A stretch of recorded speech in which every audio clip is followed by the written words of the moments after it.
Let's begin. Mm. Thank you very much, everybody, for joining us. Welcome to the PIDE webinar. This is Nadeem Ul-Haq welcoming you. Um, we have today a very eminent speaker and a very interesting piece of research that we have to talk about. He's written a book called Why Has China Grown So Fast and for So Long? This is Khalid Malik. Khalid Malik has been in the UN in very senior positions, has run the famous Mabulak HDR report for a few years. The famous report that Dr. Mabulak made, Khalid Malik was in charge of that, the project director for that report. He was also the res rep in China, the UN resident coordinator in China, which is a very senior role where he spent many years in China and got to know China very well, including he bought a lovely place somewhere in the mountains in China. We had to give it up. It was the long lease because of COVID. Yeah. Just recently, actually, a month ago. Oh, I was dreaming of going there. But I know. I asked you to come, but you. I know. I apologize, but what can I do? Such as fate. So anyway, so we have Khalid Malik. Then we have got, as a discussion, Saeed Afridi. He is a young Pakistani sitting in England, who is into investment banking and has done a PhD in politics, but a keen China watcher. But even better, somebody who's not on the panel, but somebody who I managed to persuade yesterday to join us is Shahid Yusuf. Shahid Yusuf is a long-time China watcher, has written on China, has been also involved in China through the World Bank, a very long career in the World Bank, senior official of the World Bank, has been involved with China, I think, through most of his career, and has read virtually everything that I know of in China. Well, I don't know much, but anyway, he's read far more than I know of China, and he knows China very well. He's one of the more ardent China watchers and China analysts in the world. So I think we'll have a great webinar. The reason for doing this webinar is that every Pakistani is a China expert. I know we are great friends of China. I know we are great admirers of China, but every Pakistani at every webinar or seminar is a China expert. And I'm sick of hearing people tell me, we must do what China has done. When I ask, what has China done? Nobody seems to know. So today, at least, I think we will get a glimpse of what China has done. And I encourage our students and our faculty to listen to this carefully because we must know. I mean, we must know what China has done and we must understand the Chinese model, as they say it. Every Pakistani says there is a Chinese model. So today with these three eminent speakers, I think we will have a chance to understand what the Chinese model is. And for that, I'm very grateful to Khalid and Shahid and Saeed for coming in and helping us work this out. So Khalid, over to you. Will you give us, unfortunately, I must confess, I couldn't get hold of your book because when I went to Amazon, the price. I actually sent my the unedited book version to your staff. So at least you could see it. Sorry, I didn't get it. Yeah, I said, and that can be circulated. The only comment I has is unedited. Huh? So at least you can see that. Huh? Fair enough. Okay, Khalid, why don't you take your time, introduce us the book, and then we'll go to the discussions, okay? Well, first of all, good morning, everyone. I'm actually in Austin, Texas, where we were visiting family and stayed on. But I'm basically based in New York. As Nadeem said, I've been working in the UN for a long time. I was very privileged to head the Human Development Report Office, the first Desi to run that office after Mahbub. So actually that made me, frankly, a better economist, a better development person. Huh? And let me start by talking about why I did that book on China. Huh? And then perhaps develop it further. When I went to China in 2003, I spent some time talking to people at Harvard and at Columbia just to prepare myself for this role I had and to understand better what was going on. And I met very distinguished people who had followed China for a very long time. And I thought I knew what was happening in China until I got to China. And then you realize most of the stuff you were told by very eminent people was just plain wrong. So I'm sure Shahid will have a lot to say about this. And that's the reason I started trying to understand what was happening in China. And it was interesting because when I started my rounds and met the various ambassadors. One ambassador said to me, well, if you want to write a book about China, do it in the first 3 months. Because at that point, you think you know something and you have a clear idea what to say. And then another ambassador, British ambassador, who was associated with China for about 30 plus years, he said, well, I'm just beginning to understand China. So China is like an ocean and you're on a little boat. So you think you know something and you think you're learning something, but in the reality, the situation is far more complex.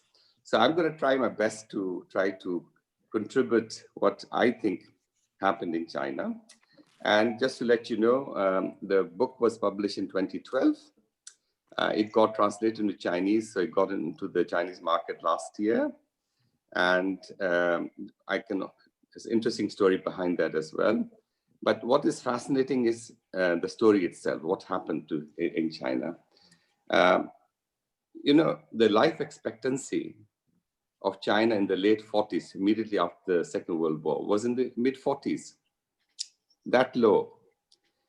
People were actually dying in the streets. And I've always maintained that without Mao, Deng Xiaoping could not have succeeded, because from the late 40s to about mid 70s, late 70s, they invested in education. They invested in securing the administrative strength of the state so they could do things. And they invested in destroying the social order. So by that time, Deng Xiaoping came with his accelerated growth approach. The assets were quite equal among people. So when growth took place, everyone moved up. So let me tell you the sheer scale of that phenomena. I have taken a view, and I've written about it as well, that development is fundamentally about transformation, not so much as policies, but as transformation. And transformation is about people, the incentive structure, the capabilities. And China, in basically maybe 3, 4, 5 generations, is a very different place now compared to what it started. And I've tried to argue in the book that traditional economic theory is just insufficient to explain this growth and development. It had the largest sustained GDP growth ever witnessed, outperforming the previous tigers. The share of world trade between, say, 1990 and by 2010 tripled, and now it's gone 4 or 5 times. And what is fascinating is for the fast growth period, which is 30 plus years, from the late 70s, was 9–10% per capita growth every year. Can you imagine the sheer numbers? What happens when growth takes place cumulatively? And then even if you compare it in more recent terms, and if you're taking purchasing power parity, the GNI per capita now is almost $16,500. In 2000, this is already, when many decades they've already grown tremendously from a few $100s per capita. It was $2,800. And the average growth between the less fast period was still 9.5%. So think of the sheer progress. China is no longer a poor country. China has a bigger highway system than the US. And they're better roads, by the way. China is fully educated. It's a literate population you're talking about. If you look at the numbers involved in the social media, it's phenomenal. When you have educated people, fast-growing people, so people, a lot of Western observers talk about the growth rate is slowing down. We're down to 6.5%, 7%, or whatever. But you have to remember the base is so much larger. So 6.5% over a huge base is massive. You influence the world markets tremendously. So you have a situation that is not just growth, but human development. So in 1990, China was 50th among 190 plus countries. Now China is 85 about almost 189 countries. So it was not just income, but also health and education, which really transformed China. And the question is, how did it happen? And the fascinating thing about Western observers is that they've always predicted, I kid you not, you look at the last 20 years of Western literature and serious thinking people writing about, economists and writing about China, is that there's something always wrong about China.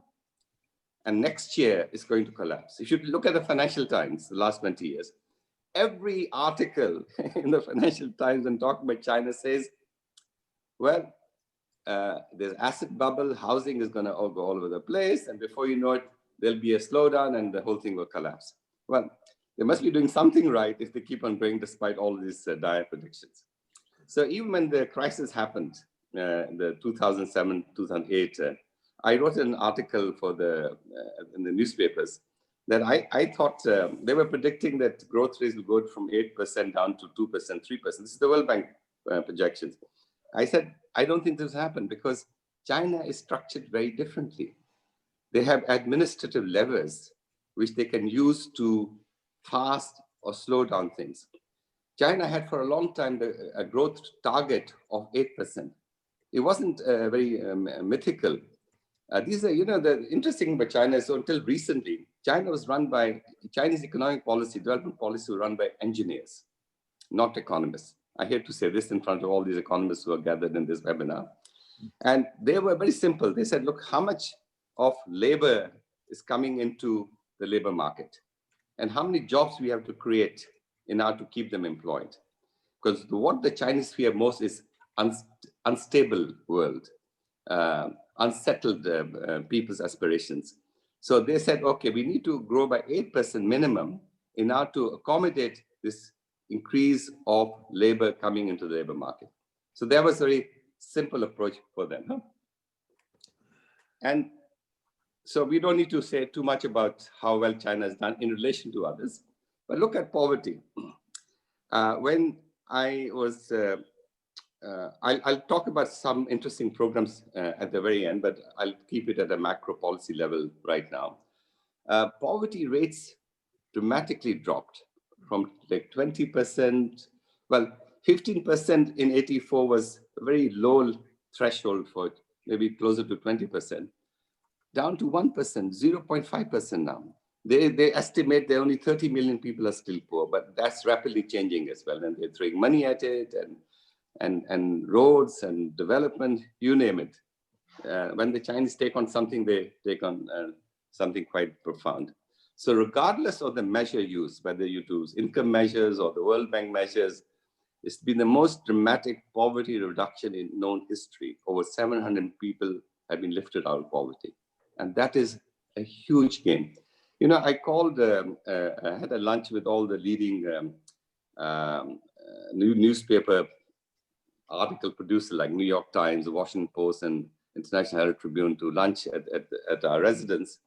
And I asked them, why do you always have negative stories on China? And to me, this sense of lifting 700 million people out of poverty is a tremendous accomplishment. But that's never highlighted anywhere. And they said, well, actually, the editorial line on China is negative news sells. So we can always debate about this thing, but the perception of China, of others, is different. So we had a very interesting leadership program where we were sending out leaders from China overseas. And I would join them at the very end. I brought Oxford and Cambridge together. And I made a presentation of my, at that time, unpublished book to these are vice ministers and above, 25 batches of 25. And I presented them and they were kind of nodding their heads. So I was very pleased that at least the Chinese saw what I was saying of some value. So historically speaking, China is regaining its place. In the 17th, 18th century, maybe also to the close to early 19th century, China was producing 1/3 of the world's output. In 1950s, this is the Mao period, China went down to about 5% of the global output. This is Angus Madison's work.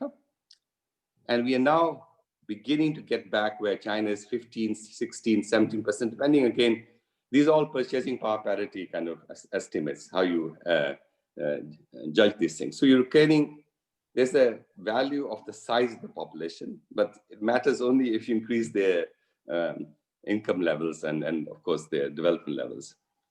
So I'll keep my discussion on technical matters quite brief, but if people want to ask questions on that, I'm happy to do that. The China was given a lot of advice by Westerners, including the bank and the fund. It did not follow any of the standard prescriptions in the so-called Washington Consensus.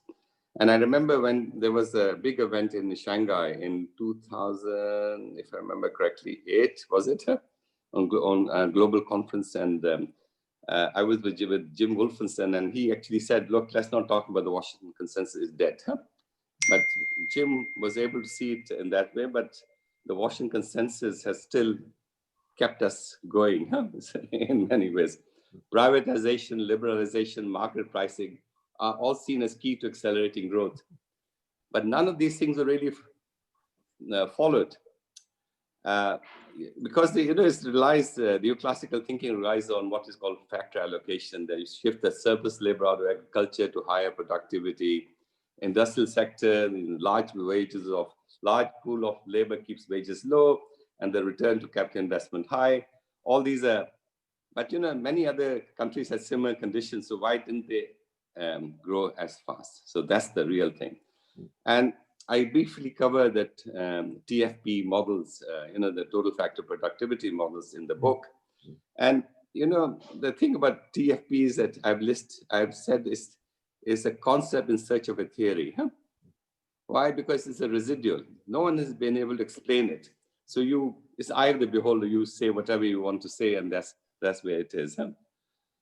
So it's, to me, TFP is the beginning of a question, not the answer as such.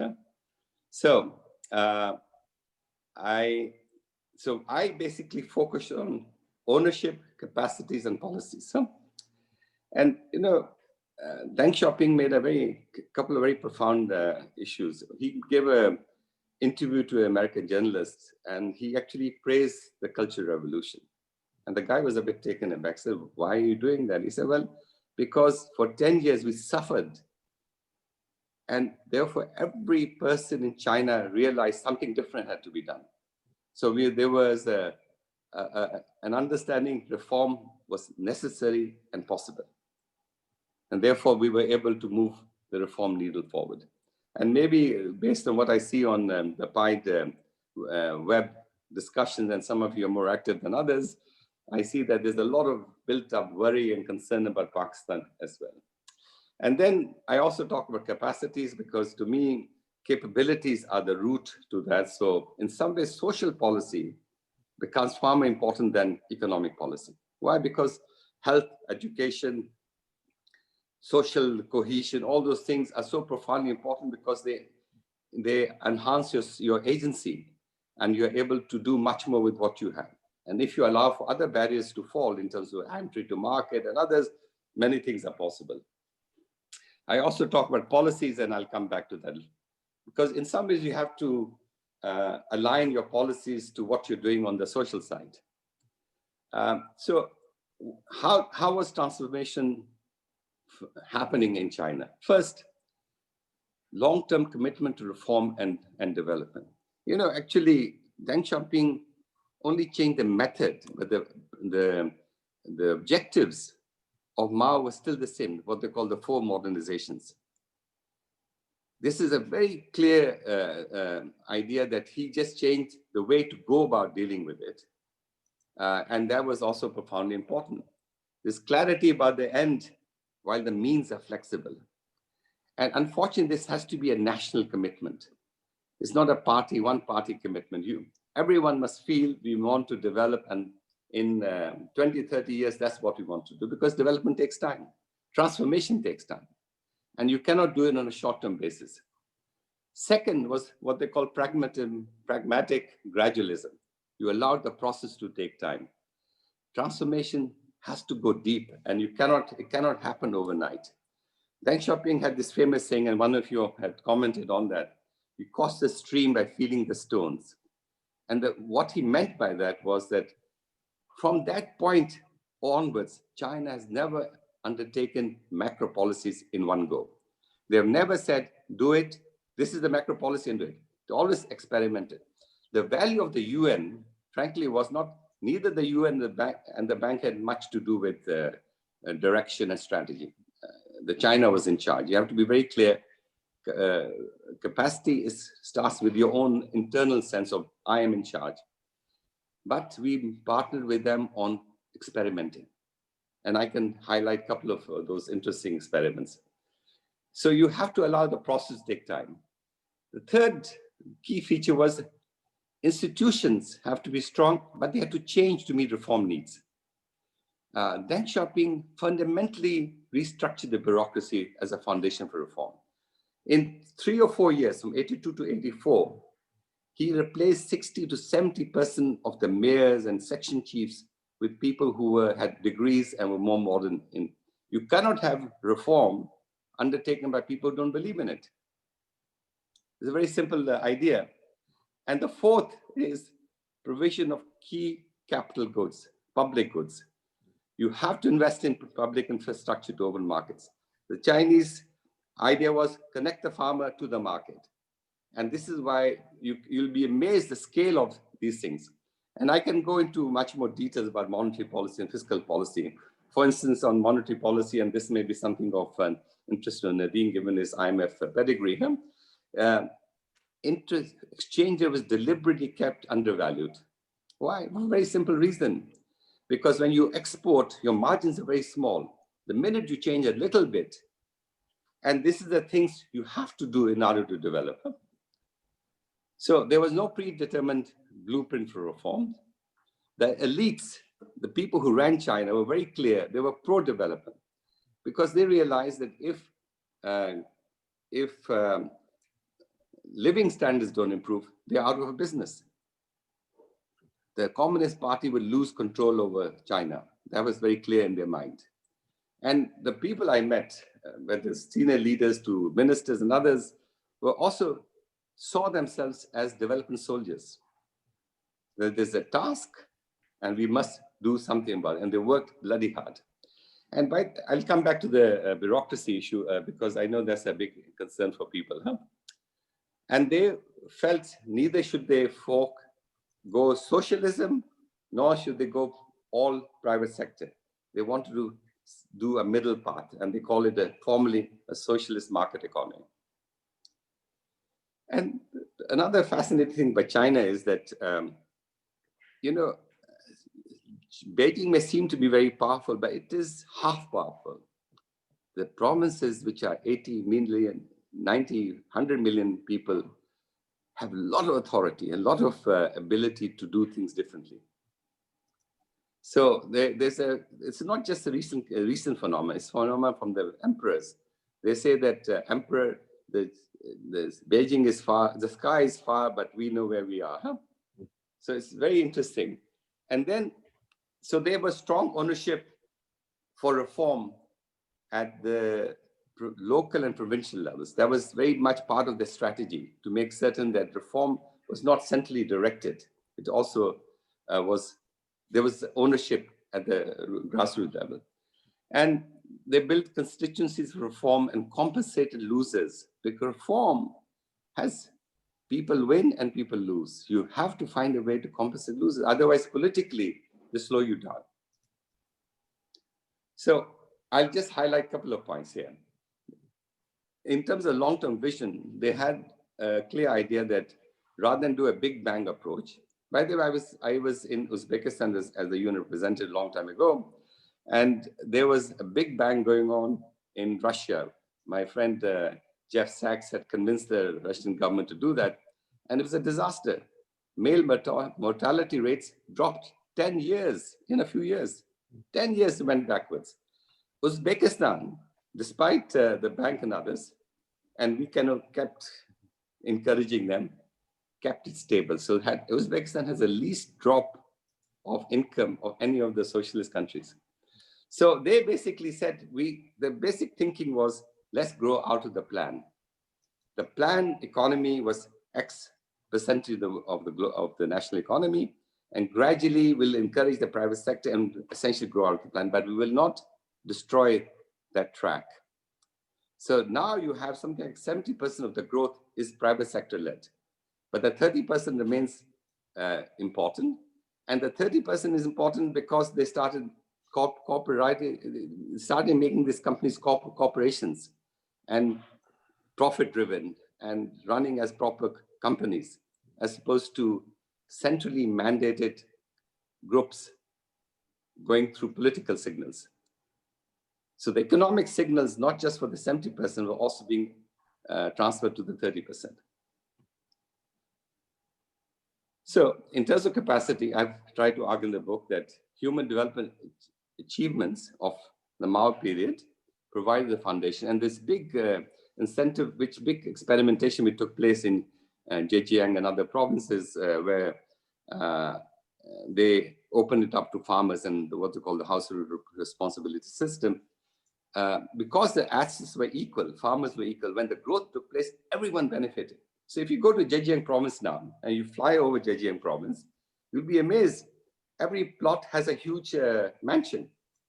So you say, why are all these mansions being built in which is fields? Because these farmers got rich and they started being, and these guys were so brilliant, they formed cooperatives into investment cooperatives, and they were the biggest investors in Abu Dhabi, by the way. Huh? Can you believe that? They became global in terms of investing. So you have to see how well they did these things. So on the capacity side, let me just say a little bit about the bureaucracy and incentives for bureaucracy. So if you go around in China and you meet the governors and the vice governors, they bore you silly by telling you all the economic data and how they're doing it and what they're doing and what you can do to help them. They're on top of what is happening in their state.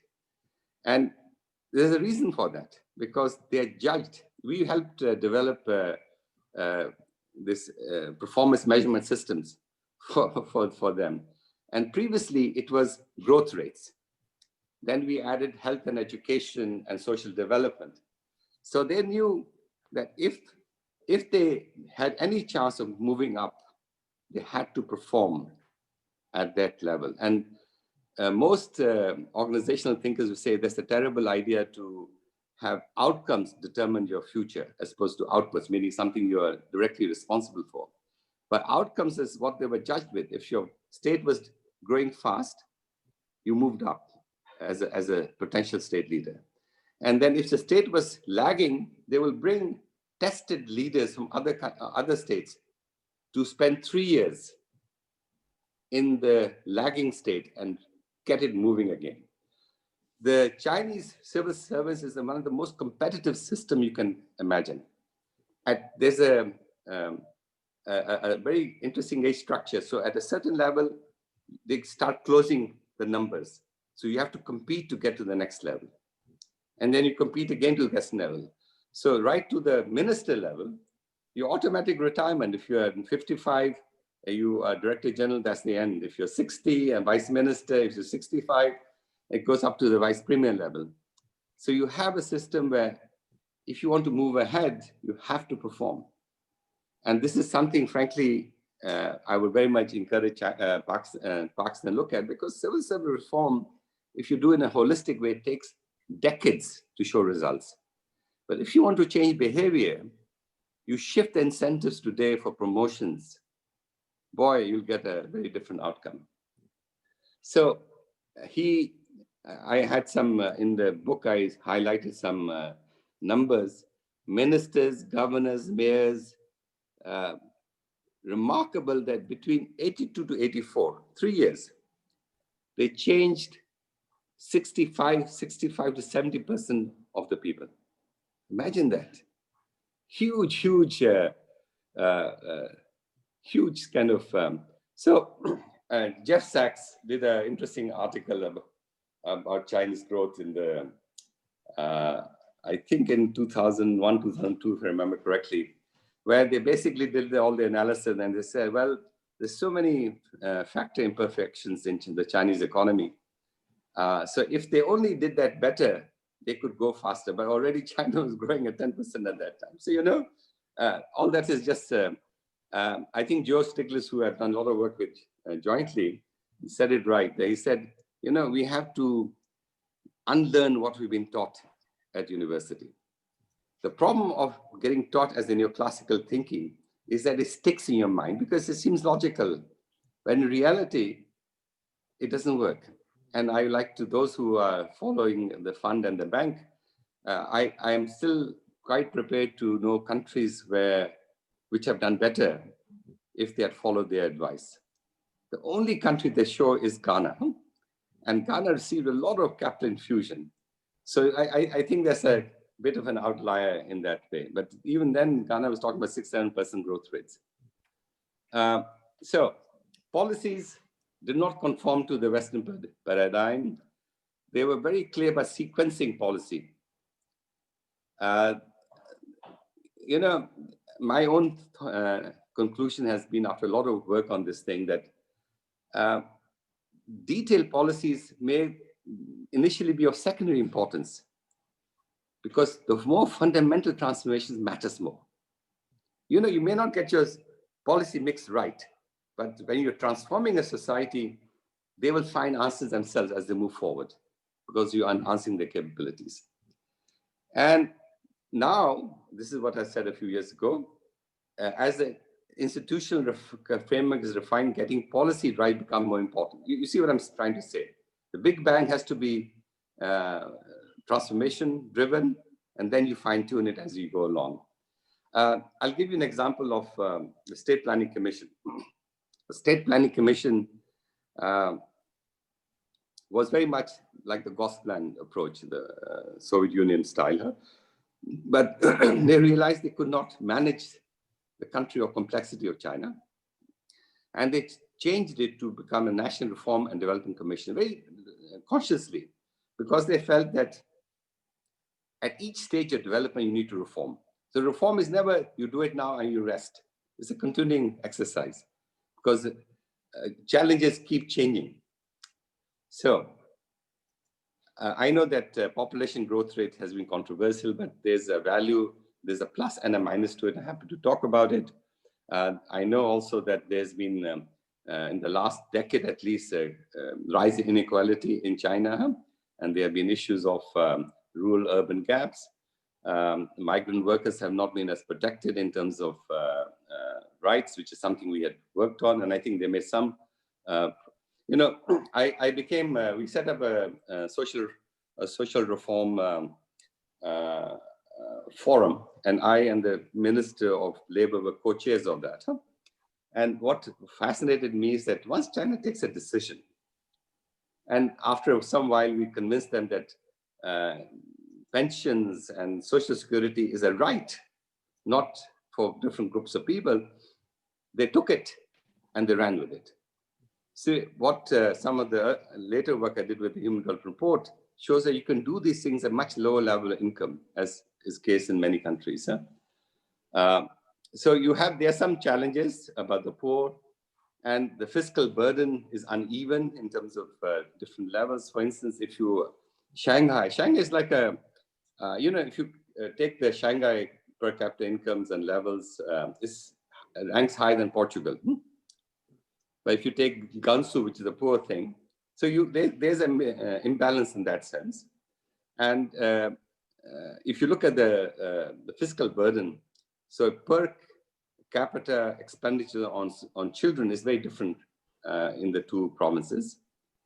And partly it's because Shanghai is already quite rich, so it can always float a bond and get away with it. But Gansu cannot float bonds. No one would take it easily. So there are issues which have to be considered. Give you an idea about maternal mortality rates. In Shanghai, maternal mortality rate is 9.6%, higher than the US, by the way.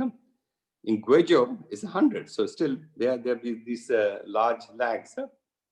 Migrant women represent only 10% of urban pregnancies, but 2/3 of maternal mortality. So there are many things to be done.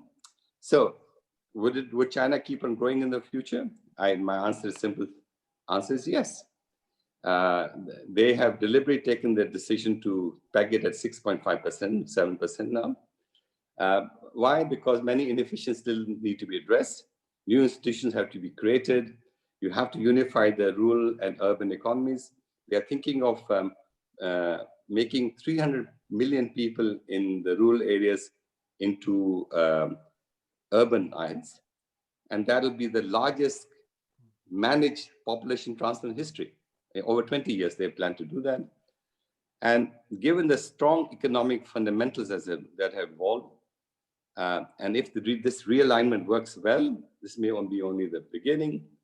And my sense is that whatever you say, China is now moved into a very different story of growth and development. Is found its rightful place in the world setup. And if you allow me, I'll just spend a minute each on 3 interesting programs. I saw comments on this interaction PIDE, and I think Nadeem has done a great job in bringing so many people together. And people said, well, you know, China is so different. We can never learn from China because they work too hard. they're somehow Martians sitting on Earth. So I frankly took a slightly different view, and I saw what they were doing on poverty reduction. So I actually helped found the International Poverty Reduction Center, which is now a 20-story building in Beijing. And they now interact with all over the world to show what China has done on poverty reduction. These are things which are eminently replicable. The second thing I wanted to highlight was that China, it runs differently in that way, that it's the party which is the thinking part of the system. The government is only the implementing partner. So when you deal with a minister in a department, he's not authorized to think differently. His authority is only to implement things. So if you want to change behavior or change policy, you have to talk to the party. But the party doesn't talk to foreigners.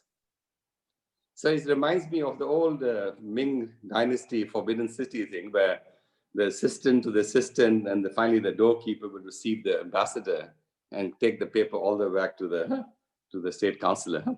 So you have to remember that, because so we decided to find a way to get to the party.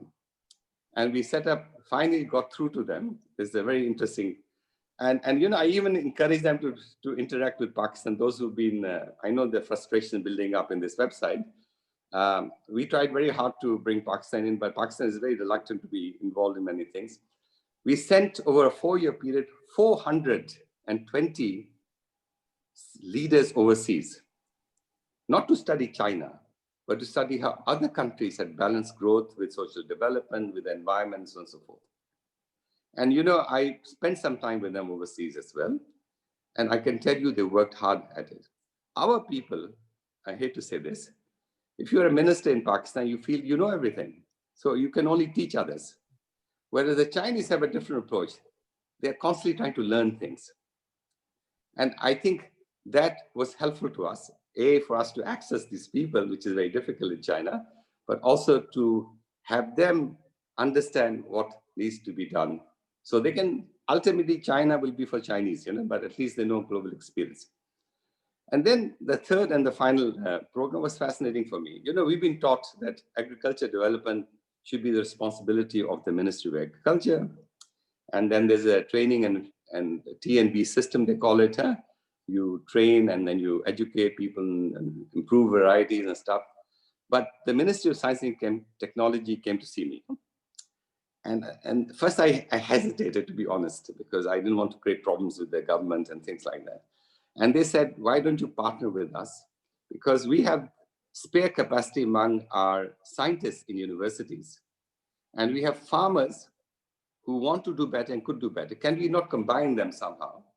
So they can get the most advanced thinking on science and technology to improve productivity in agriculture. Now remember, in agriculture, China per hectare, per acre is among the highest in the world productivity already. So this program, we did that, we joined it, and over years, it became what they call a national program. We were dealing with, as an experiment, with 10 million farmers, to give you the scale again. And the increase in yields went up from 10% to 40%, depending on on the thing. Plus, when there was a snow, unusual snow thing in Sichuan province, they could learn from Northeast China how they protected crops. So they set up websites to talk to each other. They set up credit cards to get loans from the Agriculture Development Bank. And honestly, it opened my eyes that you can do these things better.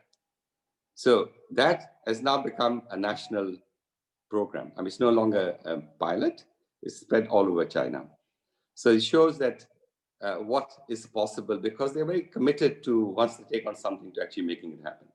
I will stop at this point, and I'm sure a lot of people have questions, and many who disagree profoundly with my perspective on things. I certainly hope so, because otherwise there is no point of holding a webinar if everybody agrees. I often tell people, if you're in agreement, go to the mosque. That's much better. But here, but even there, we have many sects in Islam. So yeah, unfortunately, yes. Well, I think you've given us a very good rundown. I still have a number of questions. I'll take them up later. I think, quite frankly, the most challenging thing that I seem to get from your talk and whatever I know of China, which is precious little, that somehow they've managed to create a mindset of learning and flexibility. And that is also within an authoritarian system, which kind of confuses the daylight out of us, because most of us think along the hierarchy line that the market is the best way to learn and develop a flexible mindset. But the Chinese have developed that. So let me turn to Shahid Yusuf. Shahid, can you tell us, why is it that the Soviet Union failed and China succeeded, and all this acceleration of growth? What is it that we can copy? I mean, this thing that this refrain that I hear in Pakistan, that we must copy the Chinese model. Is the Chinese model copyable? Can we copy it? Shahid, can you please come in? Okay, thank you. And Khalid, wonderful to see you after so many years. Hi, guys. Nice. Walaikum salam. And even though it's virtual, but I hope we'll be able to see each other in person. Are you based in Washington? I am in Washington. Okay, so hopefully at some point we'll connect. Surely. And Nadeem, thank you for inviting me to participate in the webinar. Camera, let people see you. Okay. All right. So, Shahid, you're looking good. How did you keep your hair black? I mean, this is impressive. We can do that offline, Khalid. Let Shahid go. Go ahead, Shahid. Okay, so let me say that I fully agree with Khalid with regard to China's accomplishments. They have been tremendous, and they have been, I think, rightly written up about at considerable length. However, I would disagree a little bit with Khalid in that everyone has been writing about China in a negative way. I would say the international financial institutions, mine, his, and others, have been very bullish about China and have consistently tried to, play up its accomplishments and try and reinforce whatever the Chinese are trying to do, trying to guide them in ways, whether they accept it or not. There has been a lot of effort in that direction. I'd like to sort of give you a more of a neoclassical view of why China has been so successful as a growth economy. First, I'd like to say that, if you look at what China has been doing starting in the 1950s onwards, one important facet of the development was the focus on industrialization. From the very outset, this country has been systematically building up its industrial capability. Remember, it exploded a nuclear device in 1964 and a hydrogen bomb 2 years later. And much of that was done without the help of the Soviet Union. Okay. And if you look at the development since then, the manufacturing sector has consistently been the driver of growth in China. It was more than a third of the GDP through the 80s, and it's still 27 to 28% of GDP now, amongst the highest in the world. So this is a really important facet of the development. Its manufacturing capability nurtured over a period of almost 70 years. The second thing I'd like to stress is, and Khalid mentioned that very clearly, referred to that very clearly, is the reform and opening. the reform and opening of the economy, and in particular, the consistent movement towards a market system, and a market system where the private sector has been one of the key drivers. If you look at the share of the private sector in the Chinese economy, it's roughly 2/3 now. And take out the private sector and the Chinese economy would definitely not have developed, and it would not have developed without the progressive move towards a market system. I would also say that the state-owned enterprises have been an incubus on the Chinese economy, as has been repeatedly pointed out. Its profitability, its productivity, its general lack of innovativeness has been clearly demonstrated. And the fact that the state-owned enterprise sector is likely to be growing and becoming much more important under Xi Jinping is a cause for some considerable concern. It could be a brake on the economy. Let me say what I think really started out this growth process. Following the reform, and as Khalid pointed out, the real focus on continual development and growth, I think that China followed this export-led growth strategy with great effectiveness. And it was, I think, really helped by the globalization process, which started in the 60s and by the 70s and 80s had gathered considerable momentum. China really benefited from this globalization process, and it benefited in many different ways.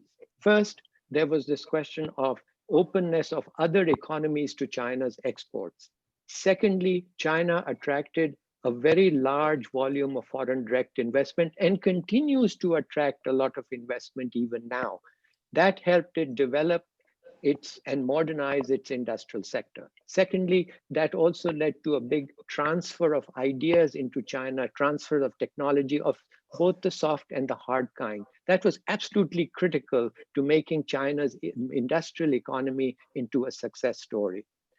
Thirdly, China benefited from its entry into the World Trade Organization. If you look at what happens to China's growth and exports prior to 2001 and post 2001, there's an enormous leap. So that really was a very important development. Fourth, China became integrated into global value chains, key global value chains, and has become the most important industrial hub for many of these global value chains. Absent such integration, that sort of growth could never have happened. Khalid pointed out they used exchange rate policy very effectively. This was a very aggressive exchange rate policy, similar to the one that was used first by Japan, then by Korea. So this combined with the foreign direct investment, with the opening of the global economy, enabled them to use exports as an important driver of their growth. Okay, so that's one side of the story. The other side of the story, and I think you've pointed out, is that there was a consistent effort to try and develop human capital. From the the 60s and 70s, there was an emphasis on education. This picked up steam after the 80s and 90s, and China benefited in two ways. One, it built up human capital. Two, it had a very elastic supply of labor. So the combination of labor and human capital, again, was an important contributing factor. Let me look at the factual side. An authoritarian economy such as China, which is centrally planned and directed and has a party that controls virtually every facet of the economy, has been able to control consumption and mobilize resources like no other economy has been able to. If you think about it, and you look at what are the factors that have contributed to China's growth, it's been capital. Enormous investment of capital, starting with roughly about 36% of GDP in the 70s and 80s, and going all the way up to 44, 45% of GDP in the 90s and the 2000s. So this is the ability to mobilize resources, the ability to control consumption, particularly household consumption, made an enormous contribution. You talked about total factor productivity. If you look at the decomposition, total factor productivity was contributed between 1/3 and more percent of GDP growth in the 1978-87 period, and somewhat less in the 98-97 period. So all the way till about 2007, total factor productivity, which I see as a combination of efficiency because of marketization, productivity gains because of technology transfer, productivity gains because of foreign direct investment, all of these things contributed to the growth of the economy. It wasn't just capital, but capital has had a very large role. And if you come closer to the present, the ability to invest close to 40% of GDP, the highest in the world, now contributes almost 85 to 90% of China's growth. So if you want to say what's the real secret, one, it's capital, the ability to invest huge amounts of capital through the control of the economy. Two, it's the private sector and the market economy, the efficiency of the private sector and the market economy. That's been a critical factor. Three, it's been the openness of the economy and the ability to trade and to gather and harvest ideas from all over the world, including by sending hundreds of thousands of Chinese overseas to be trained, who come back and bring their ideas back with them. This openness has been absolutely vital. And fourthly, I would say, starting in the late 1990s, China has been investing massively in research and development. Without that research and development effort, the current assimilation of knowledge from anywhere else, the ability to innovate would have been seemingly inconceivable. So this capacity to trade, to open the economy, to build a competitive market environment, all of these things I think have played a vital role in China's development. Now, if we come closer to the present, I see each of these things running into headwinds. I see a much more authoritarian China rearing its head again. I see the party control becoming far more constrictive. I see the party control now permeating every private sector enterprise of any consequence. I see the private sector, the party's role becoming really a dampener on the innovativeness and growth of the economy. So I think, whereas through the 2007 or 2008, you had China moving in one direction, clearly China is moving in a somewhat different direction now. And finally, let me say this about the desire to learn. As you know, I have worked on China since the 80s, and I have seen that I have firsthand experience of the desire to learn and absorb ideas from outside. As I repeat, this has been vital to their development. But if I come closer to the present, I see a certain hubris creeping in. China now feels they know everything. They feel they have a model. I don't know what the model is. Like the Americans, huh? Yeah, okay, but I don't see a Chinese model. And I don't see an authoritarian party as a way forward for any country. And I think today, when you go to China, this desire to learn, this sense of openness, this willingness to absorb ideas from outside has greatly diminished. China now feels they are in the lead. They're producing the most patents in the world. They have the most scientific papers. They have the fastest growing, or one of the fastest growing economies. They've bounced out of the pandemic. They don't want to learn from anybody. They think they have something to tell everybody. And I think that is perhaps an unfortunate development. Thank you. Can I just make a couple of quick comments? Sure. Shahid, thank you for the neoclassical perspective, although you kept straying into political economy considerations as well. But let me just highlight a few things. Growth rates did not accelerate after WTO accession. They were already high before that. Human capital. Exports did. Yeah, exports is different. I'm talking about growth as a GDP. Look at here, human capital. Human capital, I know that is a term which is used a lot in the literature, but to me, capabilities explains much more the agency aspect of that. And then, you have to take a political economy perspective. You have to see why did China did better than others. when others were also doing something similar.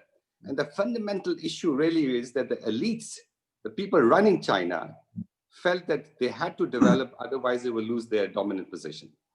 And even in the 70s and 80s, China did not have much money. It wasn't the diaspora played a very large role in it. So I think one has to take a step back. I mean, even your former chief economist, Justin, has now become a great fan of structural economics and industrial policy issues. Someone has to exercise a policy matter. Marketization is different from letting markets run everything. And I'll give you a very specific example of how China actually created new markets. Wine. There was no demand for wine, and there was no production of wine. So China, the local governments actually started buying 10-year agreements with fledgling local producers to buy their wine, and therefore gave them an opportunity to enter the market. And now China is a very large producer of wine. So I think when you put it in a simple framework, it loses the thrust you need in order to understand what is transportable. Okay, great. We'll have more discussion. Just now, let me bring in the third speaker, Saeed Afridi. Saeed, so far what I've heard was very good. I appreciate it, etc. But none of it is really copyable. So what do we do in Pakistan, where one ministry does not coordinate with another? There's no central party. We heard 2 days ago, we had a webinar, and we learned that, when certain ministries were called to a meeting, nobody turned up. We also learned that they don't read each other's work. So Saeed, is there anything that China can teach us, or you think this was just a one-off event that doesn't teach much to humanity? I think it's about looking at the whole process in terms of a systemic view. One of the things that is less talked about when it comes to China is how the system from the very beginning has been very competitive. It's not just in terms of the economic sphere, but also in the political sphere. It's been very competitive. It is a one-party system, yes. However, competition, not just of ideas, but even in terms of the level of reform, has been very strong. It's been less about let's do this and everybody implement it, and more about those guys are doing something that's allowing them to become more competitive than us. We must either adopt it or adapt it to what our needs are. And this has been very important in the development of China. It's been an evolutionary process. It hasn't been one in sort of how the Washington Consensus sort of does, is you take this step, this one's ticked, then you go on to the next one, and the next one. The sequencing of reforms that Khalid Saab talks about in his book, it has been very important. Now, specifically to your question about how do we learn from this in an environment where we have very entrenched camps, incentives. The incentive mechanism in China has been one of the leading providers of reform. The incentive for every stage or every strata within the government, they have 5 sort of strata. You go into it in your book as well, where you've got the local governments and going all the way up towards the state government. The level of incentive that each and every one of those layers has been a deciding factor, because the moment one local government starts performing better than the other one, it creates a focus on the one that's not performing as well. So everybody else looks at it, and especially the NDRC looks at it and says, okay, why is it that this particular province or this particular city is doing better when an equivalent in another city with equivalent resources isn't doing as well? And that comparative leads to some sort of change, whether it's in the leadership of that city that's not doing well, or the ministry that isn't doing well, or that specific area of its industrial function that's not doing well. And that has been a very important aspect of China's progress. And this is something that countries like Pakistan can learn from. In Pakistan, unfortunately, there's an acceptance of everything has to fit into a grand scheme of things. You see, we like master plans, we like rigidity, we like concepts, we like saying this is how X, Y, and Z is explained, and this is the route that we will follow. Markets have to be controlled and are controlled in this particular way and then allowed to exercise or work freely in this particular way. That rigidity is absent in China. So if you go through Khalid Saab's book, where he talks about how these reforms came about, for example, the TVEs, these are not reforms that came from the central government. As one of the things that he points out a couple of times in the book is how nobody anticipated how the TVEs came about. Nobody realized how successful it would be. And even when it was being implemented by other regions, there was still a question of, is this something that should go national? However, once it became clear that this is a successful policy, then it became, and it was adaptable and scalable, then it was embraced. The idea that this is not something that we had prescribed, therefore we will stop it, never came into question. And this is where that China's willingness to learn was very important. Not just from the outside world, which played a big role. Okay, the UN and the UNDP played a big role in terms of transfer of knowledge, but the emphasis on accepting things that work and adapting them and scaling them up is very important in the Chinese sort of story of change. And this is something that has been absent in other transitions. For example, you get that in, especially in Eastern and Central Europe. Adaptability has not been a driving force. They've been trying to conform to prescription so much that when they get it wrong,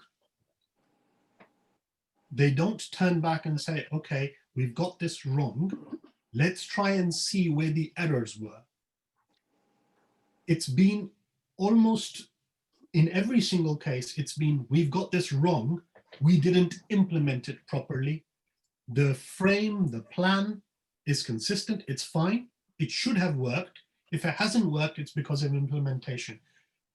The relationship between the plan and the society itself, which Khalid Saab goes into in terms of social capital, that aspect of it has been absent in Central and in Eastern Europe. And Poland was a great example of this, where the idea that markets had to be introduced under a democratic system, that both of these things could not be done in conjunction, that the sequencing of the market reforms had to be after the sequence of political reforms, because democratization was easier and reformation of the economy was harder, therefore we go down this way. That aspect is completely missing in China. In China, the relationship between subsets of reform is not so rigid. They look at what works. If it works, okay, then the next question is, this has worked in, say, one particular area. Is it something that can be transportable? If it is it scalable? In order to make it scalable, do we need to adapt it? And all of this is being done by the bureaucracy. Whether it's the party bureaucracy or the provincial bureaucracy, it's the bureaucracy that's doing this.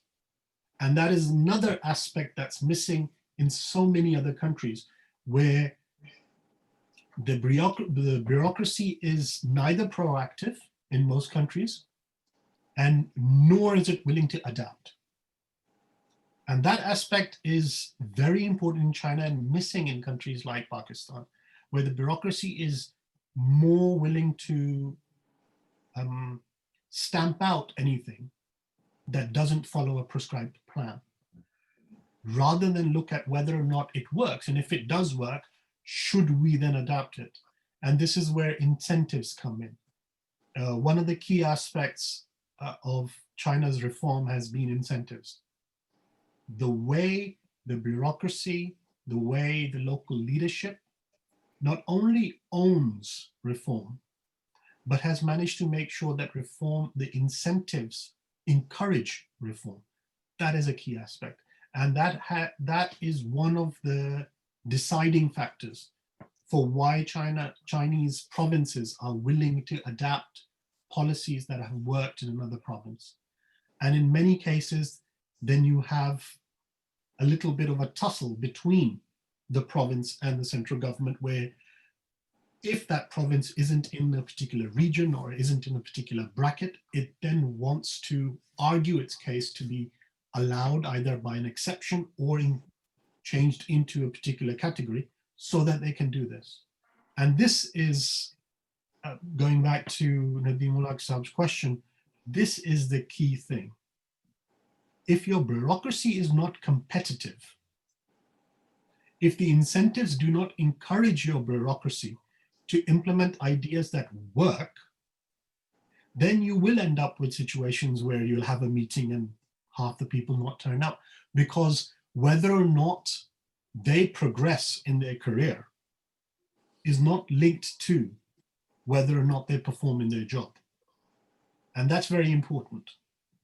So that aspect of it is systemically built into the Chinese reform system. And one of the things Shahid was saying about the party now becoming sort of the brick wall to which everything is now moving towards, the party is getting more involved in provinces, more involved in the private sector. So the question now that's being raised within the party, and a lot of people who interact, not so much party members, but bureaucracy that interact with the outside world, they say maybe the time has now come for the reform process to go into the party's politics, because the party's incentive mechanisms are now, to a great extent, left behind. China has moved forward, the party hasn't. So the party must now reform itself in order to stay in pace with China. So a lot of this, this hubris aspect that people talk about has a lot to do with the fact that now the people who are adapting the policy can see that the people who are thinking about the vision are being left behind. So they've got to catch up now. And that part of the reform has begun. It's under Xi Jinping, one of the things that is clear is that the party is trying to assert itself in areas that the party had actually taken a step back from. But unlike what people write about, especially Financial Times tend to like this particular aspect and always points out that the party has steamrolled or bulldozed some aspect or the other. Unlike a lot of that narrative, what's actually happening in China is that the provinces are pushing back. They are pushing back because the more the party interferes in the private sector, the less gain in revenue. And that's the aspect. The incentives that the provinces have to grow are now clashing with the incentives that the party has for career progression. So this is a reform process that has been a little overdue, but it is now in progress. So I hope that sort of goes into explaining why we're finding that little bit of tussle, that little tension between one aspect of the reforms and the other aspect, the economic aspect and the industrial aspect, as opposed to the political one. One thing about Khalid Saab's book that I tend to quote a lot, especially when dealing with bureaucrats from China, is that the emphasis has always been, in China, the emphasis has always been on a competitive edge. Once an area, a region, a province, or even a specific company gets that competitive edge, the time frame they have in order to create a name for themselves is very short. Because of the nature of the Chinese reforms, the maximum amount of time they tend to have is about 2 or 3 years before the other provinces try to catch up. They will take that time to adapt their own policy and get that competitive edge to, or not get it, but at least reduce the impact of that competitive edge.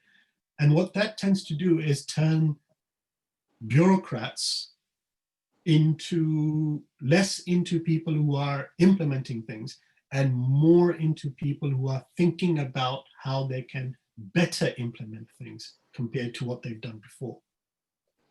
And this aspect has a lot to do with China's productivity, especially region-wise.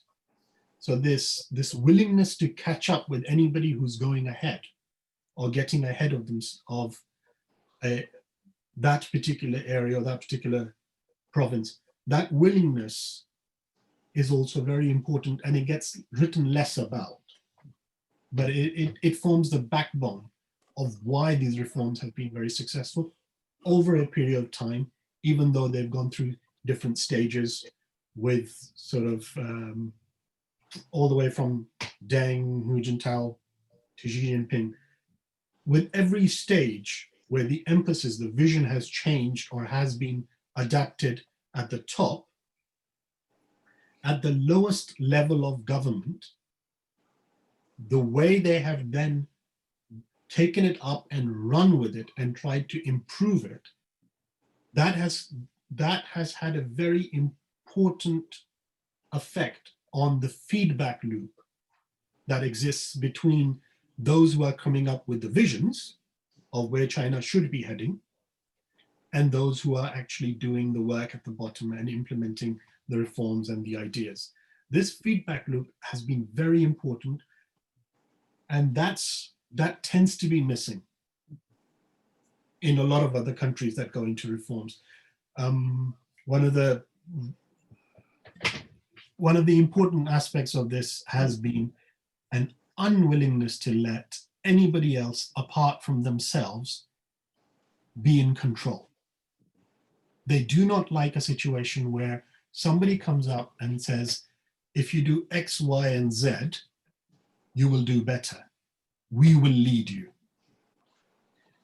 When it comes to that situation, the response from the Chinese bureaucracy tends to be, explain what it is that you're saying, and then we will see if we want to do this. And it usually comes out as a different policy or a tweaked policy. And this aspect is missing in many countries. Most countries you go to, including Pakistan, prescription tends to work a lot better than localized thinking. Running with a policy, adapting it, reforming it as you implement it is something that is alien to a lot of bureaucracies, especially post-colonial bureaucracies, and Pakistan suffers from that. So I hope that sort of lengthy answer covers it. Thank you, Saeed. Look, folks, now I'll turn to the floor. Please note the questions, and then I'll come back to the panel, and the panel can say, sum up and say whatever they like. Before I go to the floor, let me just say that from all that I've learned from you guys, it seems to me that the best explanation was what Khalid said earlier on, that a Mao preceded a Deng. Mao Zedong smashed Chinese culture. Mao Zedong created a totally different work ethic, in fact, created a martial race and a disciplined martial race. I don't think human capital means more than discipline and martial. I think, even though I studied with Gary Becker, I think the neoclassical economy makes too much of degrees. The main thing is having the work culture, which we in Pakistan just don't have. We still don't have. So Mao Zedong created a work culture, a disciplined force, And therefore, Shahid is right. That disciplined force could extract capital and do whatever it likes. I mean, when China delivers a project, it delivers in a year. Shahid, when we deliver a project, you know, I was the head of the Planning Commission for a while. It took us 12 or 15 years to make Neelam Jhelum, although it was supposed to be for 3 years. It took us 10 years to make Islamabad airport, where Chinese have probably made 100 airports in a year. Where we took us 10 years to make a Chinese Islamabad airport. And that too, at almost 10 times the cost that was originally envisaged. It took us 7 years or 8 years to raise Mangla, just a raising of a wall. And in that, we started off at 18 billion rupees and we ended up with 150 billion rupees. So, you know, there's a huge issue here. Do we have that martial culture or do we not? Do we have the spoiled behavior? But I'll leave that as a question to you guys, because our people are very spoiled. Even if I tell, even in a small organization like PIDE, if I tell somebody to do this, they thumb their nose at me and say, I don't want to do it. And I can't do a damn thing about them, right? Just do that. Everybody does that. Everybody's an autopilot. Nobody cares. You saw what happened in Ogra. You saw what happened in Nepra. You saw what happened in everywhere. Nobody seems to follow any discipline. And the only thing that matters is when the Prime Minister sends them to NAB. That's all that matters. And NAB then is an inefficient organization. So what do we do? So anyway, bear that in mind when you come to answering. Let's go to the questions. Engineer Jabbar Saab. Engineer Jabbar Saab is a well-known Pakistani engineer, industrialist, etc. Engineer Saab, Jabbar Saab, bataiye. Thank you very much, Dr. Saab. I think it was very interesting to sort of take stock of the disagreements with Dr. Khalid, and it was also interesting to take a stock of the bureaucracy and how it is working in the China, and we also are sort of hearing about the differences in provinces, about the elevated provinces, and about the decaying province. Anyway, let me just recall whatever I have been hearing. First thing, I think I would agree with Dr. Khalid that engineers were always in the front running economy of the China, and probably I think in the policy making they had almost more than 90% share. And I can fairly recall that HMC in Pakistan was constructed. The one who was over here became later president of China. The concept of engineers being at the policy head was very simple, because I myself, being a power system engineer, we believe in efficiency of the machines, and we believe in continued increase in the efficiency index. And we also believe that the human development should be commensurate with the market requirements of the job. And we also believe that the jobs must be developed, or human capital must be developed in accordance with the spacing wherever it is available. And I think one thing more important, I would just think, and maybe I think we should agree to that, the development of China would, if almost not 100%, but would be attributed by the disciplinary, workforce, which was always made to move towards the area where they would require such a disciplinary workforce. I was in Soviet Union when I was young, so I could see that the people were forced to go into the electrical side where they needed. The people were forced to go in the construction side where there was a projected demand in the coming years.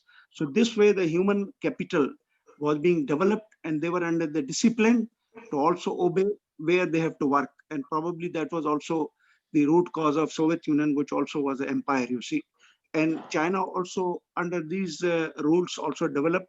And another thing, Mr. Dr. Khalid and other speaker was talking about WTO. I was also one of the speaker, and in the panel of WTO when the China was joining accession of China to WTO. So that was the panel organized by the WTO itself, and under the UNDP, I was also a speaker. So I think I would hear with some little difference that after WTO, China really accelerated fast because it's permeated into the global system, and it got the chances to sort of develop its low-tech and M-tech products into the developed countries, where the human value in terms of its payments and all that was becoming higher. So they went into the precision technology and other technologies. Then after and I fairly remember that I was so happy to see that China is joining WTO. But when China joined WTO, we thought it would lend a leadership to the developing countries, but it did not. It silently worked in. It never got engaged into disputes, never got engaged into anything, which I would say the third world was engaged in, which I would say the Americans were engaged in, or anyway, I was continuously going in all the, you see, WTO annuals and other, forums, but I never saw that China was ever heard to be coming into any NGO to support anything else but its own cause of keep developing without any political engagements or without being recognized or identified for any political lending support to the developing countries. Now, one thing more, I remember that World Bank and IMF, I must say a decade back, Dr. Khalid would be here to support me, was advising China that don't just grow through export-led growth, grow by your own domestic consumption. And that would be the thing which will not disrupt the economies of developing countries, which would also keep spacing for the employment in the developing countries, where the World Bank itself, 2 decades back and more, I think you would know better than me, that it was telling that the import substitution is the best way for the survival and human developing of the developing countries. And another thing which we forget is that China was infringing upon IPRs. China was a classic model of piracy. China is a classic model of copying. And I think if I can fairly remember that the first train came from Japan, and never the second train came. So this China, development of China, one can see also, I mean, say there was an infringement so slowly, so calmly, without raising any dispute or engaging in with the sort of developing countries at WTO, that gave China a privilege of slowly and slowly, you see, infringing upon all these things. And now only today, US is recognizing that by just sanctioning some of the companies, you see. Now, another thing about lastly, which would be lastly, I would like to say is that experience of Pakistan, let's say the, imbalances. China grows, develops trillions of dollars, trillions of GDP and all that.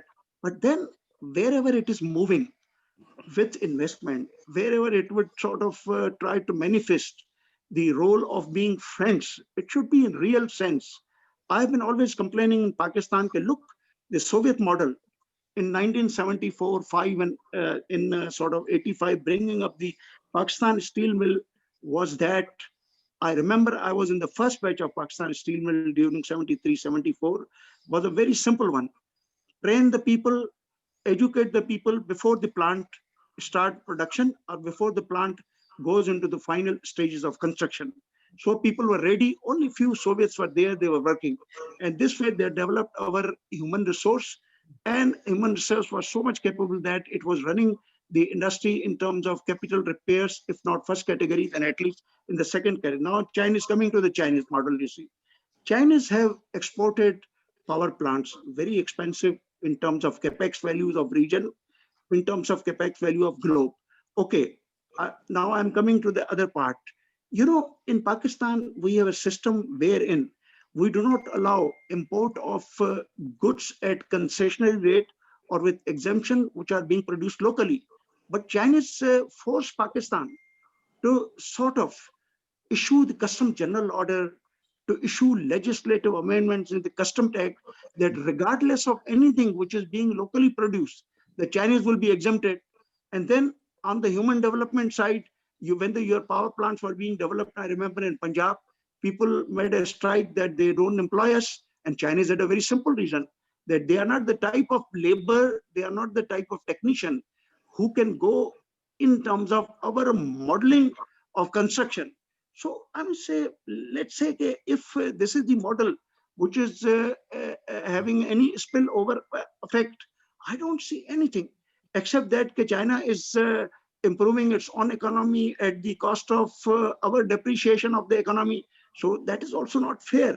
But let me conclude by saying that I personally believe that the only place where I find that it is the most sort of explainable reason for their development was the discipline of human capital, discipline in terms of their training, discipline in terms of who should be and what.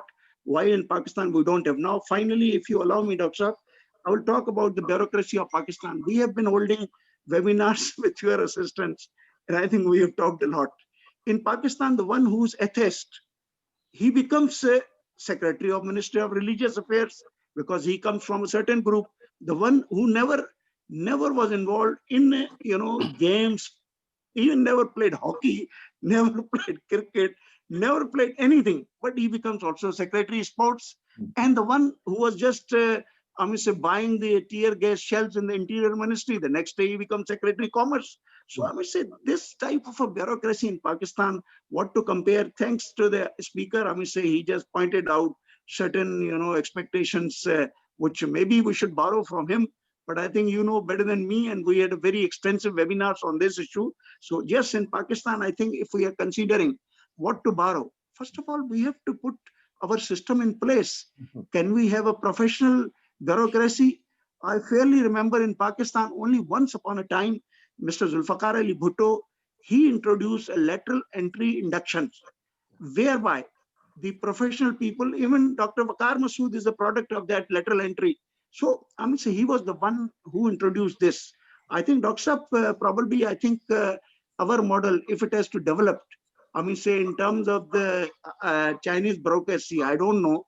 We should hold a webinar. Let's see whether that system we can sort of influence on government of Pakistan, on the cabinet, or on the prime minister. Okay, it would lend us some support in development or not. So let us have this discussion. So thank you very much for really giving me time to speak about it. But the Chinese spillover of any improvement in our economy, I totally call it exclusive. It will never, because in the Custom Schedule Act 5, 1969 Custom Act, it is written that all the power projects would be brought in Pakistan without any regard to the status of its locally being manufactured. Chimneya, chadrein, यहाँ पे हर किस्म की low-tech चीजें, everything is being imported under exemption from China. So how you can develop your economy? It's someone from your side also, one speaker said, the Chinese development is more or less coming from the accelerated industrial development.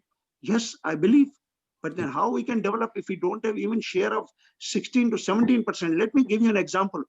When the first project was coming, I was party to that.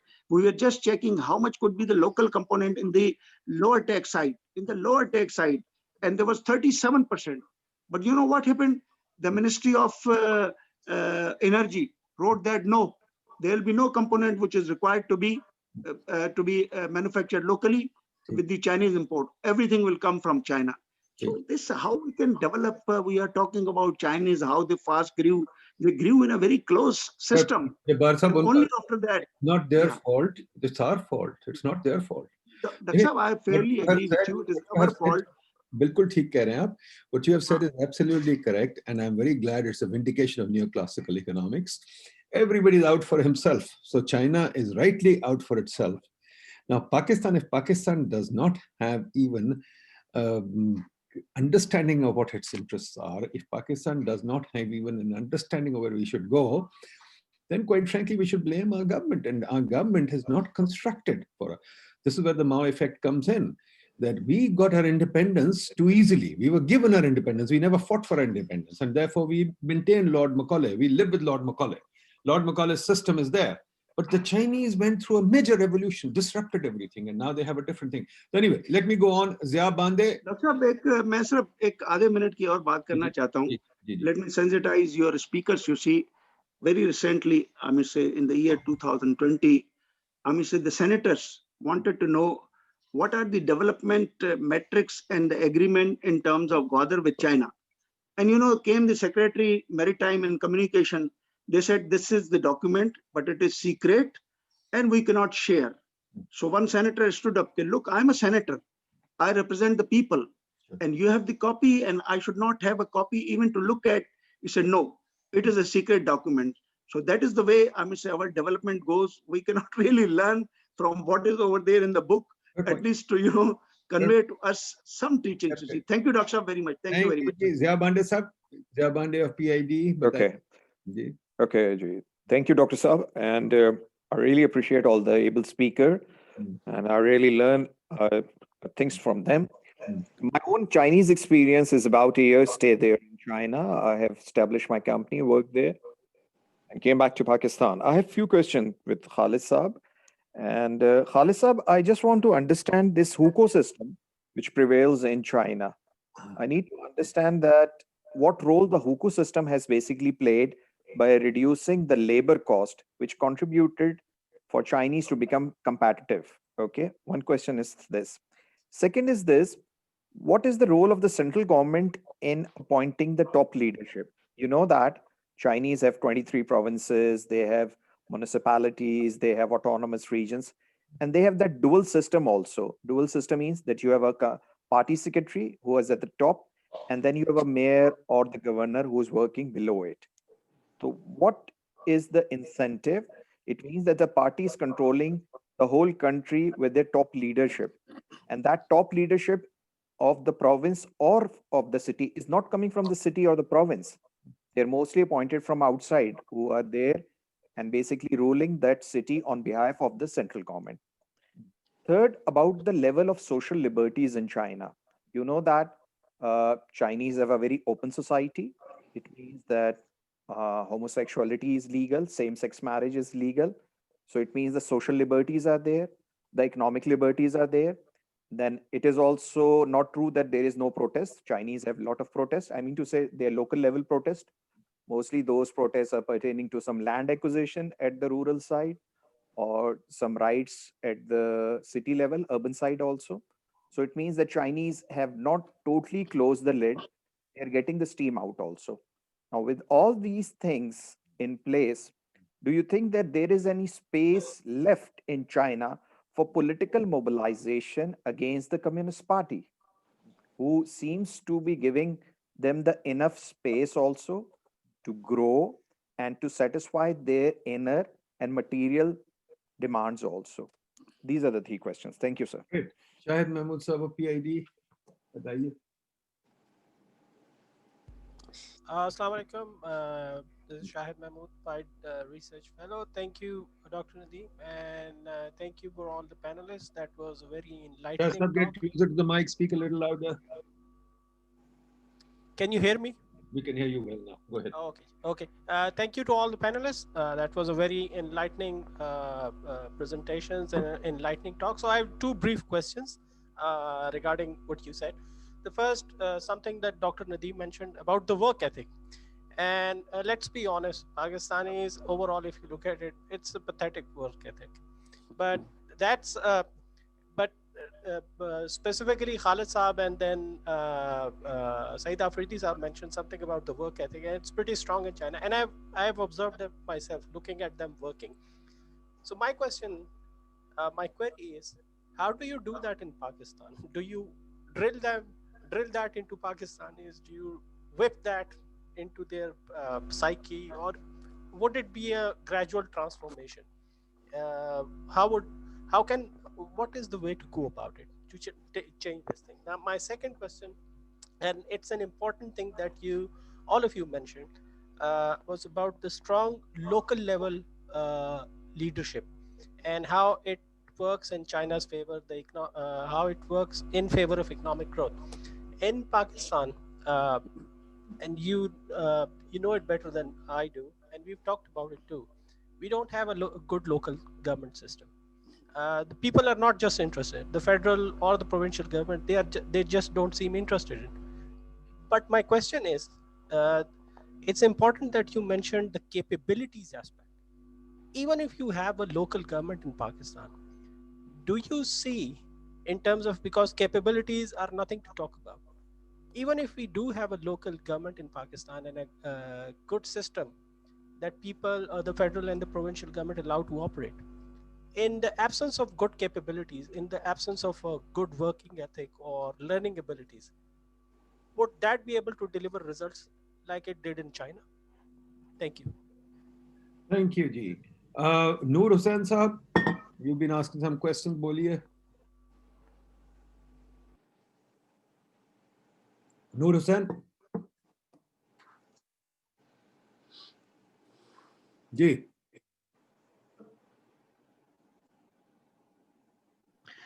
नूर हुसैन साहब kindly अपने आप को unmute कर लें sir. Thank you.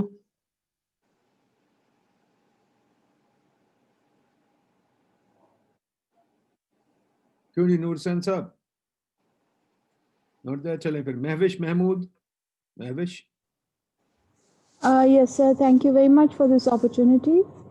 I'm a Cambridge University graduate, and I got a chance to work with the Chinese. I found them to be very hardworking, even though they had a language barrier in terms of understanding English, but they were still trying to improve themselves and trying to stay abreast with the world. So I've been studying CPEC. My simple question is that what are the bearings of over on our economy in terms of catching up with the Chinese? Thank you. Okay. Okay, good folks. We've got a large number of questions. I'll turn back to the panel now. Khalid, would you like to go first? Yeah, so what I would do is to try to respond to the questions as best as I can. Okay. And then perhaps very quickly pick up 4 or 5 points for what Nadeem was asking, what is applicable to Pakistan. Huh? So the first question was about, it wasn't a question about WTO. You know, my good friend, one of my closest friends in China is Long Wto, who was the lead WTO negotiator. And what he said to me was interesting. He said that they did the WTO more for the internal issues than for external issues. Why? Because there was a lot of inefficiency and a lot of vested interests internally from state companies to local governments. And WTO allowed them to level the playing field internally. So very interesting comment which he made. Huh? I then get a bunch of questions on the HUKUs. The HUKUs is a framework which allows labor to come into urban areas, but it doesn't give them full rights in terms of living in that city. And that a little carefully because not many of us, I certainly don't know about this. Okay, HUKU, H-O-U-K-O-U. HUKU is a system. So you are a resident of your own city and you're entitled health and education benefits. But if you come as a migrant into that city, you do not automatically have right to education and health. So that has been a source of contention between us and the Chinese government for a while, because it means that if you bring your kids along as a migrant labor to the city, they cannot go to school easily. And I think the Chinese have now changed the policy and they're committed to now, to merging that whole system into one system. It's happening, but slowly. And of course, it kept the labor cost down. I mean, that's the obvious point. Huh? Central government was who appoints whom. The party is the real instrument, and they have a ministry of the party. It's called Junzubo, the Central Organization Department. And they do the appointments of the top leaders, a vice minister and above. And there's a tremendous amount of training for each level of government. They are forced to go for a 1 month long training every year. Can you believe that? And there's a very intensive exercise. So they appoint the governors, vice governors, and I said the performance measurement system is such that if your province does well, you move up. If it does not do well, you do not move. And you move sideways, or even you go down. So there's a very competitive system at that level. And that really forces governors and vice governors to work all the time, because for their future is determined by that. And I'll come back to that point later. There was also a question of social liberties. Economic, social. When I was in China in 2004 or 5, I can't remember the exact year, suddenly we started getting protests in front of the UN office. There were small groups, but the Chinese office actually keeps a record of all the protests in the country. And there are typically 3 to 4 million Chinese who are protesting against pensions, not getting, being badly treated by local governments, things like that. So they deliberately allow that to happen in order to manage, as someone said, the letting of steam. But Deng Xiaoping was also very clever. He said to China, which China is no longer following, he said, don't go all the way in the front, stay in the middle. So in terms of foreign policy, be careful. In terms of liberties, do it slowly. So, but you know, when you have educated people and very modern in their thinking, if you go to Beijing now, it's more modern than Tokyo ever was. So social liberties, economic liberties, protests are happening rapidly. But I take the point Shahid Yusuf made about Xi Jinping. Xi Jinping is different in terms of what happened in the past, and I can say more on that. Is there space for political mobilization? One of my older friends is the eldest son of Hu Yaobang. Hu Yaobang was the party leader after Mao, and he was a party leader for 8 years. And his death led to the Tiananmen Square incident because he was well regarded and he was seen as Mr. Democracy. His push was to democratize the Communist Party.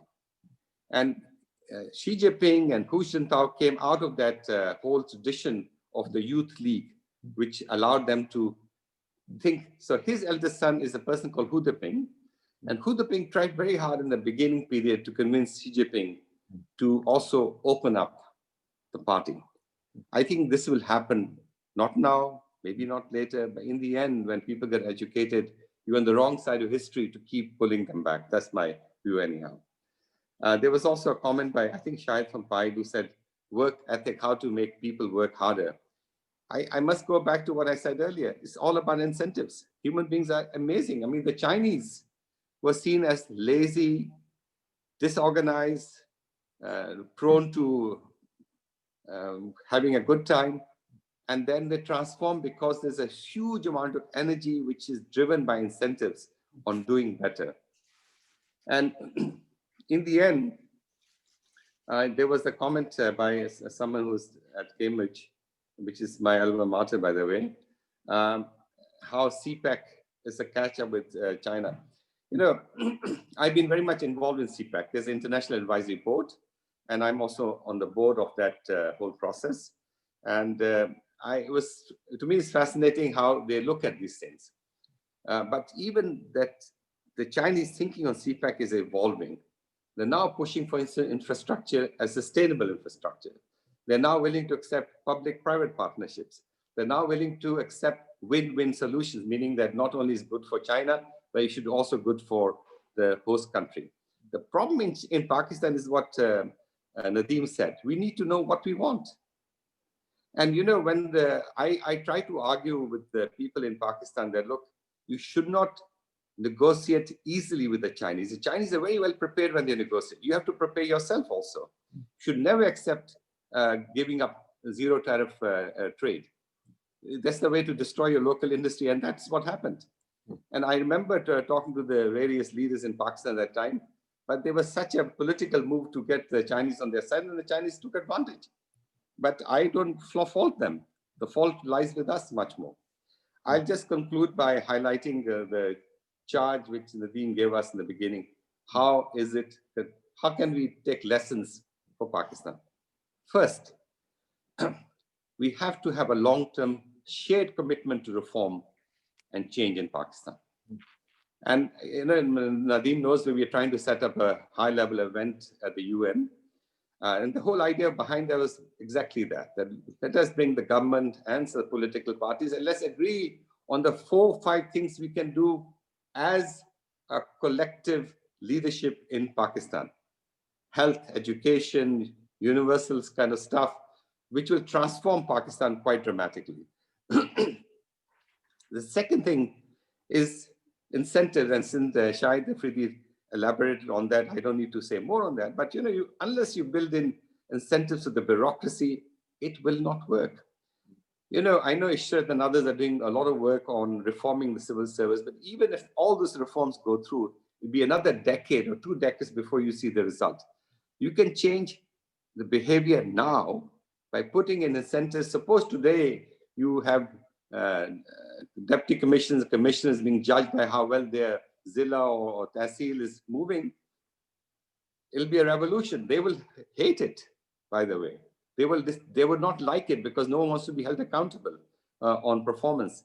But you have to find a way to break that thing through. You have to re-engineer bureaucratic behavior. because bureaucracy has a large role to play in development. Government has a large role. I mean, as the COVID thing pointed out, and I think Mauro Cuomo said it best, they found that government is essential to survival. We have to find a responsive government, which is essential to kickstart and engineer and move development forward. I'll give a couple of very quick things. And monetary policy. You know, the general thing about monetary policy is that keep the inflation at a certain level and manage their supply of money. But actually, China didn't follow that. China had started by what is the growth rate we need to achieve and what is the labor employment we have to manage. And then you manage it. There's a reason why China did not go for open capital markets. Pakistan leapt into it with all the consequences it has. And I'm sure that will get Shahid Yusuf very excited about that. Capital market is a bad idea for developing countries, period. Even when Greece tried to get out of the bind they had, there was a lot of debate about capital markets issues. And in the end, social policy has to really go up much higher. You know, Mahbub used to make this comment about that budgets are balanced on the backs of people, fundamentally, because that's what the bank thinking is and the fund thinking is. Reduce expenditure. Where do you reduce expenditure? You take it out of health and education generally. No? But if you today not talk about them as expenditures, but rather as investments, you change everything.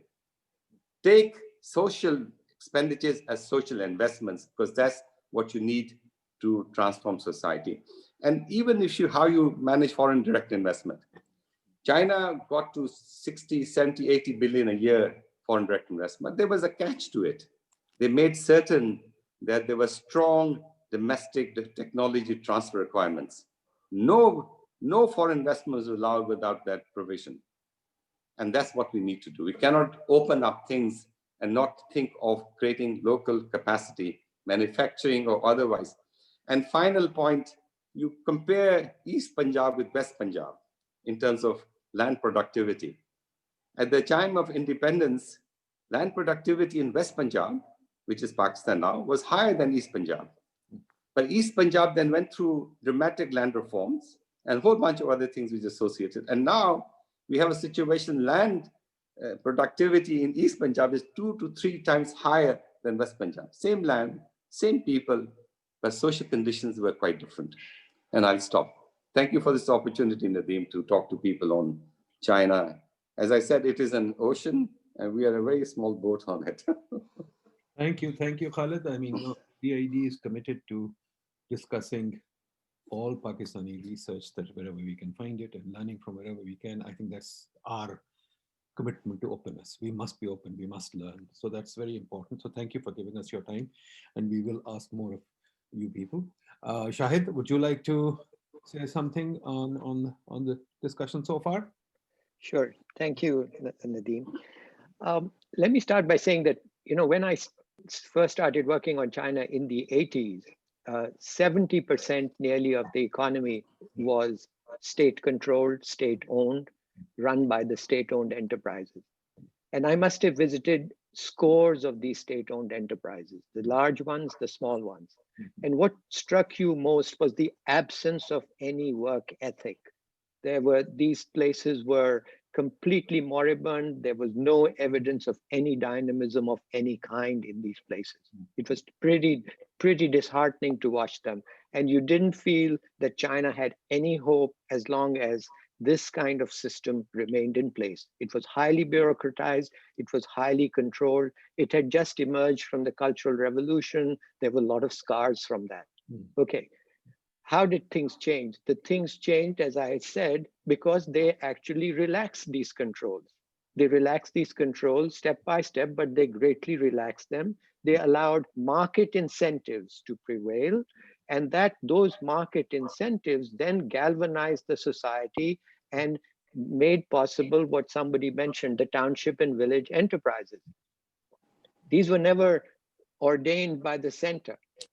Deng Xiaoping was taken completely by surprise when they arose, but they arose because of the relaxation of the control and the partial dismantling of regulations and bureaucratic checks on the economy. So I think that's really important that one takes into account that this work ethic wasn't there. It Right. emerged But the because TVs were not owned by private groups, just to they be were clear for not. They people. were not. They were quasi. Remember, the people The wore red hats. local governments were Yeah, owners local of it. governments allowed them, and local governments provided protection, and local cadres were often the ones who owned them. But let's be clear that they were quasi-private, that if you didn't remove all the checks on them, they wouldn't have emerged. The second thing is about WTO and China's exports. I tend to agree that subsequent to its entry into WTO and the huge surge in China's exports, that these have actually been a drag on the development of late starting economies such as China. I mean, the ability to compete with China on a wide range of things, because China exports virtually everything, has been a problem for late starting countries. I work on Vietnam, and I can tell you that today, Vietnam, which is considered a star economy in Southeast Asia, struggles to compete with China on things like garments, plastic footwear, canvas footwear. They simply cannot match Chinese productivity today, given Chinese wages, which are far higher than Vietnamese wages. So it's a big concern for developing countries that China is a very, very powerful competitor in the world market. My third point is regard to the hukou system. The hukou system embraces 290 million people. 290 million people who form an underclass in China, who have been discriminated against for 2 or 3 decades, and who, because of this discrimination, have not managed to get whatever training is needed. Their children do not get the proper education. Their children do not get healthcare. And a new book which is called The Invisible China says that this very large group of people is going to be a drag on China's future development, because this cohort is there. They are going to be stuck with this. And this group of people simply has not benefited the way Chinese urban classes have benefited. So my fourth point is about freedoms. China has no political freedom. If you see the discrimination against minorities, it's really a black mark. Not much has been said about it here in this forum, but we read about it every day in the newspapers. And so even though there are certain economic freedoms, and as Khalid, you pointed out, there are all these demonstrations scattered all over China, which once were reported very precisely, but are no longer being reported. It suggests to me that there's a great effort to suppress them. No senior private sector leader in China is safe from being suddenly vanishing and appearing then on TV and apologizing for all sorts of things. That suggests to me that it's a pretty tightly controlled system. Fifth, local leadership. I think the local leadership, as you pointed out, in China has been very important and quite influential and very competitive. And they have actually achieved a lot. And I know that whenever I went and talked to a mayor, all he talked about was what he could do to improve his county, his province, or whatever, and to grow faster. There was always this, and he had a whole bunch of numbers at his fingertips, which you never see anywhere else. But the reason why this worked was because of party control and discipline. Those were the people who were pulling the strings. He knew that if he didn't succeed, he would end up somewhere in Xinjiang, turning over some earth somewhere. Tibet. Yeah, Tibet, somewhere. But that was very clear. So in the Pakistani case, you can have a better system of appointing local leaders. But without that authoritarian party, that powerful, all-encompassing authoritarian party, you won't really get anywhere. I don't think it will work. In fact, I would be all for less bureaucracy, a dismantling of the bureaucracy or some of the regulations in Pakistan, this Raj, which is still persisting, rather than more bureaucracy or a more capable bureaucracy. Because as Nadeem pointed out, it'll be 10 or 15 years before you get to that capable bureaucracy. And finally, let me say a word about BRI. I've been writing about it, thinking about it, and I'm saying that there are benefits from it. The benefits are that Pakistan gets some of the infrastructure which it has been lacking. And that infrastructure, in principle, could crowd in private investment and help Pakistan develop. But I would say that there is a downside also. The downside was pointed out by others, that by developing this infrastructure and by allowing Chinese penetration into the economy, you are also exposing Pakistan's economy to a lot more competition from China, the penetration of Chinese companies into many different areas. And I'm saying, unless we are very opportunistic like the Chinese were to take full advantage of this foreign investment from China and this infrastructure that has been put in place, unless we have a plan of action, I don't think we'll benefit a great deal from this. We may be left with a lot of stranded assets. We may have a lot of assets which generate actually no return, and we will have debts that we will have to repay. So what can Pakistan learn from China? I think the Chinese development state, with its focus on, I would say, export development initially, and subsequently that has changed, and rightly so. I think that development state with a consistent long-term focus on development and the desire on the part of average Pakistanis to become better off, to become affluent, to improve their lot. If the country as a whole and people as a whole don't want to improve their lot, you're not going to get anywhere. The Chinese definitely have demonstrated that. I remember when I was in England, I used to visit Harry Johnson, and he said, you know why England lags behind? British people just like to stay poor, whereas those in the continent are trying to get better. They're trying to develop themselves. They're trying to get rich. We don't want to get rich. We just want to wallow in whatever our culture is over here. So Pakistan needs that development state. It needs foreign direct investment, and perhaps it needs to do more in building up its human capital and using the human capital which it has scattered all over the world, which the Chinese have used to great effect. The diaspora has been incredibly important, and the diaspora has been very loyal. I'm not sure our diaspora is as loyal. Thank you. Can I just add one specific point to Shahid's summary? I mean, you take China's trade is roughly a little over $4 trillion. Huh? If you assume 5% of that will come through CPEC, had we insisted on putting a small tariff on goods going through, say 5% of that trade goes through CPEC, your situation as a state would have added $4 or $5 billion a year just for the privilege of having trade go through you, which will make your life much easier as a state. You know, small things like that have large consequences. Fair point, fair point, fair point. Saeed, any last thoughts, any questions, answers, etc.? Go ahead.